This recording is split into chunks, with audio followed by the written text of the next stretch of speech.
Crazy last week in the NBA. Still no movement. You were the first one. I got to give you a lot of credit. You were the first one that said Nets aren't doing anything.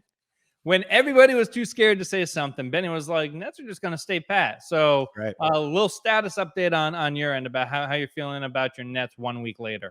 I'm feeling pretty smart.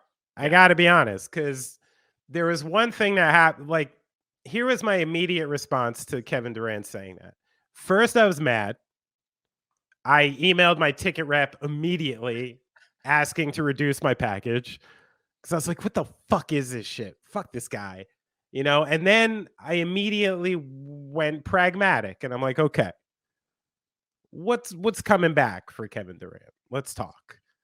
And when I looked out there, once he said Phoenix and Miami, and I'm like, I don't see the package from Miami. I might see the package from Phoenix. It's like the only thing that makes any sense to me when I look around the league.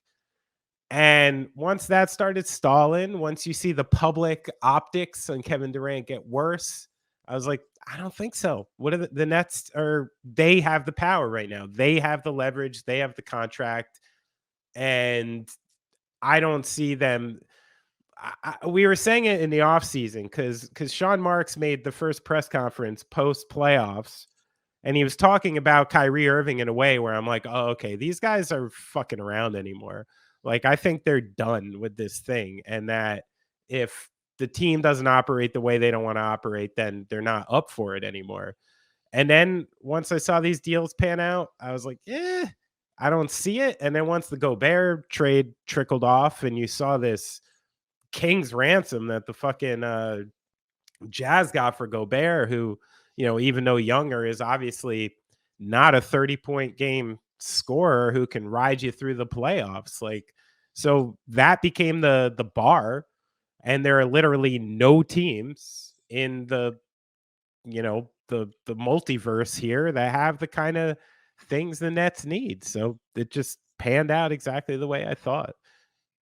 Man, this is, if Kevin Durant is a Net on opening day of the NBA season, what another giant blow to the legacy, man. And it's almost funny at this point because it's like sensitivity gets you nowhere. It's good to be sensitive in your life, in your relationships. It's good to be there, right?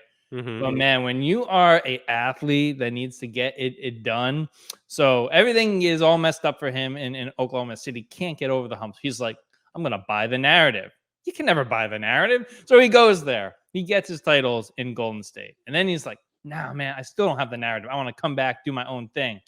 Well, that doesn't work. And now he's like, let me go back and try to get another ring. So he's just chasing something. It's like, man, could you imagine if they were just stuck together in Oklahoma City, gets a monkey off of his back, then he's unfuckable with.